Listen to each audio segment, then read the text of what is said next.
What's going on, everyone? This is Matthew back with you, and today I thought I'd do a quick little short video on packaging and shipping through the mail.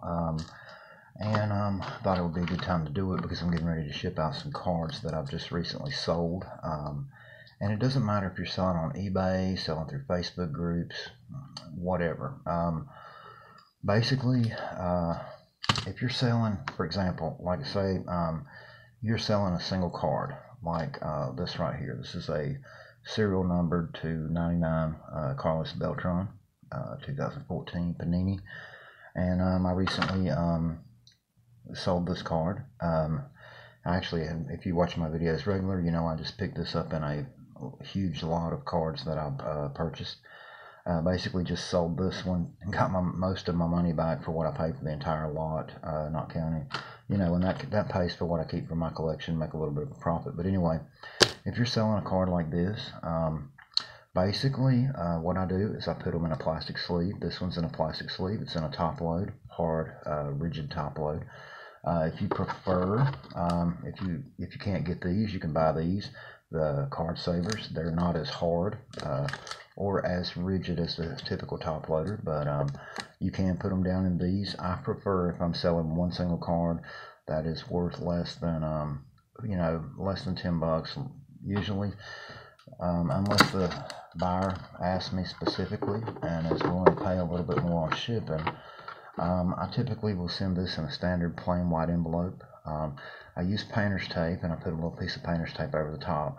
This way, if through the mail the card slides, which it's not going to, if you use a plastic sleeve and you use the right size top load, just a standard basic top load for a regular standard card, and it's in a plastic sleeve, usually, unless you get some of these cheaper generic off brands, the card will not slide in that top load. But just in case it does, I put a piece of painter's tape over the top edge.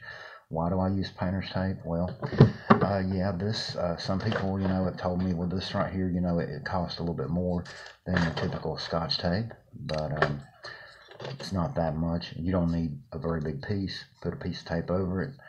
Painter's tape, tear off a little piece, then you can stick this down in your envelope after you get it, filled out, addressed and everything. And I do take and put some tape on the back edges after I seal the envelope. I don't tape it up to where it's impossible for the buyer to get the card out. I just put some, a little piece about this long on each side to help hold it down, make sure that when they run it through that machine to postmark it doesn't get tore open or anything. Normally one or two cards you can ship in a top load like this, no problem. Depending on the card stock. Now, if you got a thicker card, that comes from a higher end product, or it's a jersey card, you better just do one. And be honest with you, if you're doing a jersey card, unless it is a bottom barrel, worthless jersey card of a no-name player, you want to ship that in a bubble mailer. If when you get up to cards that are worth more than $5, most of the time the person buying it will pay the shipping, and they want it shipped in a bubbler. And now I'm going to get to that. Now, I just sold today a lot of cards, which is minor stars. It's I list a lot of stuff like this. I take cards that are like what I call no-name autographs, which are a lot of times guys, prospects that never made the big leagues, so on. Like, for example, in this pack, here's a Jeremy Lee, Toronto Blue Jays. That's from, like, I think about 90, but it says 93, 94 tops then, autographed. And he never made it to the show, I don't believe, but he was a high draft pick is why he made that set. But anyway, also in a lot like this, I might have inserts, not non-serial numbered inserts, semi-stars, base stars, but I'll put lots together in order to move cards and to make money. I'll put lots together, and I sold one today. It was a Yankees lot, 23 card lot, and what I done, book value on this lot might be $40 tops. 40 to $50, 23 card lot. I sell them for $20. The buyer usually feels like he's getting a very good value because the book value is, about 40 to $50.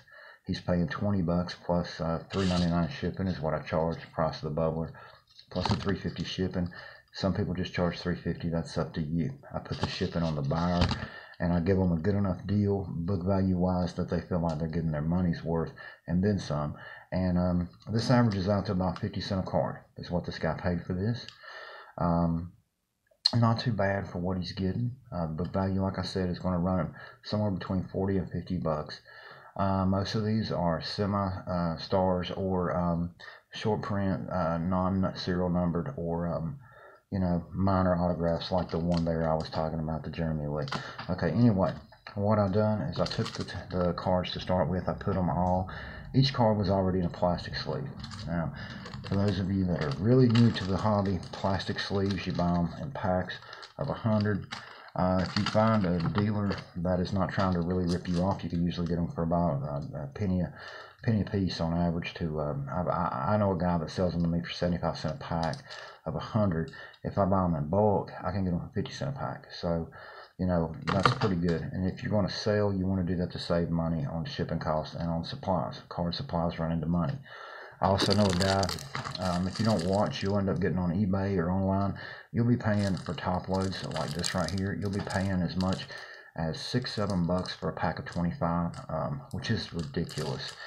If you just look around out there, even on eBay, you'll find dealers that's got better deals. I know a dealer I can get these from. I end up paying, basically I've got $2.50 per pack on average. And if I wanted to buy a lot more, which I probably should, I mean, I could get them even less than that, like more like $1.75 a pack, because that's what the dealer that I get them from, I believe, is paying on average. He's buying them by the big case, and he's having to invest a whole lot of money and buy a whole lot at one time. Takes him a while to sell them, and get his money back, but he does that and saves money in the long run. But anyway, you put your cards in a plastic sleeve. I've got like this right here. This lot actually hasn't sold yet, but it's 20 some cards. Actually, no, this is like 21. Yeah, 21. But anyway, they're all in plastic sleeves, and I've got them into a team bag. Now, team bags are the same way. You can get team bags like this right here. Like I think it's 100 count. I got that for like $2.50, something like that. That's what I got into it. Now, if you buy them off eBay in small amounts, you might pay as much as $3-4 bucks. But anyway, team bags are nice, and they hold your cards in, and keep them safe and secure. And that's what you want, I can put all these cards in plastic sleeves, put them in a team baggie. It holds them all. It keeps them snug. You can get these giant ones, but for this smaller lot like this, I'll use the smaller team bag. A large one like this right here, I just find to be a little bit too tall, a little bit too wide. Cards slide around in it too much. I don't like that. Then what I do, I take find some thin cardboard. I cut a piece, 2 pieces to fit. Put some painter's tape around the sides. Put the cardboard on the outside, make it more rigid. Put the painter's tape over it, because painter's tape peels. It does not stick. It does not leave a gooey residue. For example, this card right here that I've got right now, I'm getting ready to sell. Carlos Beltran autograph on 2016 Topps. Basically, see, the painter's tape peels back so easy. It sticks and it'll hold that card in, but it peels back so easy, and it doesn't leave a residue. And so when the buyer gets this card, he'll be able to peel that tape off. The card is already in a plastic sleeve, already in top loader. The top loader doesn't end up with residue all over it. It stays clean, and he can use that top load. And I find that a lot of people that purchase cards from me really appreciate that. I try to, I can't always please everybody, but I try real hard to do that. Okay, next up, you want to get a bubble mailer. This right here, what I've got already prepackaged, it'll fit right down in here. Okay. Basically, I'll just slide it down into the inside of the bubble mailer. You see that's got the bubbles on it. Now, I buy these in bulk so I can save money. I get them in bulk because, to tell you the truth, I deal in a lot of small lots, like single cards and stuff such as that. But at times, when I want to clear out a lot of stuff in a hurry to make room, stuff that I had purchased in lots, whatever I didn't really want for my own collection, then I'll sell lots, like I'm selling like this right here, to try to move cards out. And Usually I'm still making pretty darn good money on something like this right here, but I'm able to sell it at a price that the person buying it feels like they're getting a bargain based on book value.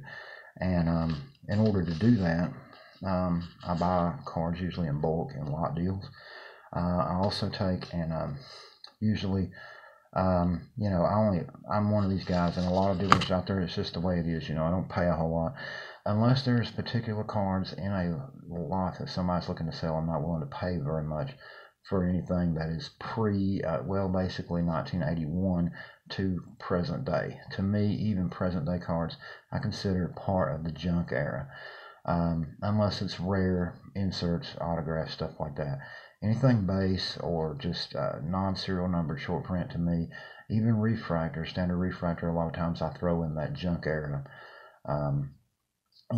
lot, whereas I'm more of a vintage collector myself. But at any rate, once you get your cards into the bubble mailer, now this particular one right here, I'll be honest with you, if you're a seller on eBay,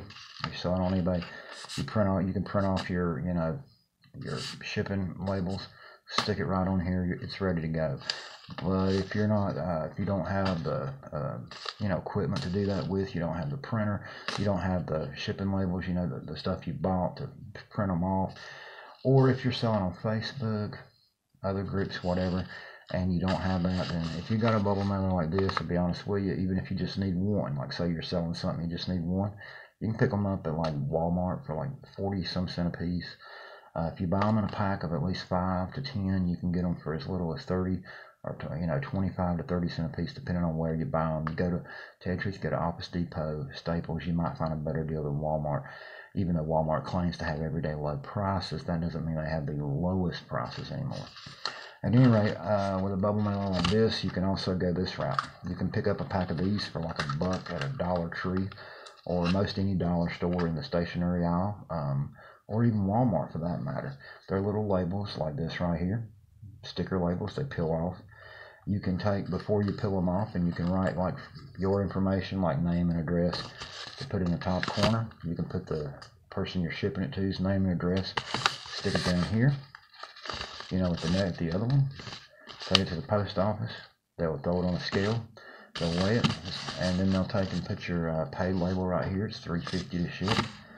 And you want to charge your, you don't want to sell. Look, one mistake I see so many people make is they say, well, I can't package cards this way, I can't ship in a bubble mailer because, or I can't do things the way you say do, because they'll tell me, like, I can't afford all this because I'm only making like $1 off of a pack of cards that I'm having to pay $3.50 to ship. I'm having to buy a bubble mailer, having to buy the tape, the bags, the plastic sleeves, all this stuff. Look, what you got to do is you got to put, people buying cards off their collectors, they realize that shipping supplies are not free. They realize that card supplies are not free. Yeah, everybody wants a bargain, but trust me, if you're giving them something, if you can't go out here and buy cards. Like, for example, like here is a, no, not that. Let's just use this right here as an example. This is like some pro set junk era rookie cards of Michael Irvin and Andre Rison. All right, now these right here, yeah, they got a little value, not very much, but rookie cards. At any rate, I can't go out here and pay $1 a piece for these and then expect to be able to sell them for $1.50 and ship them and really make any money if I'm selling on eBay or if I'm selling on eBid or some of these other sites. And the reason why, after I pay fees and shipping, I'm going to go in a hole. What you got to do when you get to come across cards like this, see, these cards I didn't buy individually. I didn't buy these because I wanted these because they resell, they have a good resale value or anything like that. I bought a bulk lot of cards, and these were in it. Okay, I took out what I wanted to keep for my own personal collection, and these right here will be sold off. And I'm not sure what I'll do with them yet, but they'll either be sold in a lot deal, such as I sell things like this. I might throw this Irvin rookie into a lot of cowboy stuff and list it on eBay or a Facebook group I'm in, or I might very well take sometime when I've got like one of these promotional things where eBay gives us like 1,000 free listings or something, I might throw it out there 1 cent starting bid, and just see what happens, or put it out there for, a couple of bucks and just sell it outright. It just depends. But I'll put stuff back like that, looking to resell. But anyway, that's how you package your cards, okay? And that's what you want to do if you're shipping. Now, I know that you might save us a lot of trouble, but I'm going to be honest with you. If you want to sell and do it on a regular basis, the easiest way that I've seen to get people to be repeat buyers is not only to offer them a good deal, but to do it and ship proper, okay? Nobody wants to get to buy a lot of cards like that and then get them and they're in a bubble mailer, but they're all over the place in the bubble mailer. And I've had that happen. I have purchased cards from people that would put them in a bubble mailer, but they would put the cards in a bubble mailer. They take a lot of cards like this, just loose cards that are, these are in plastic sleeves, but I've seen them take them loose, no sleeves, no nothing, and just stuff them down in a bubble mailer. And then when they come to me, there's usually, when that happens, you'll have some bent, damaged corners where they slosh back and forth in the bubble mailer, okay? And that's not good. Now, if you do them like I'm talking about here, you say, well, where do I get this extra cardboard? I'll tell you where this comes from, pizza box. You ever buy frozen pizza? Save the box, cut off the cardboard. Cut it in sections the same size as your cards. There you go. Team bag, plastic sleeves. These cards, if anything leaks in them, they're in plastic sleeves. And I mean, these are good to go. Anyway, thanks for watching. That's how you need to ship a package. Stay tuned in the future for more videos.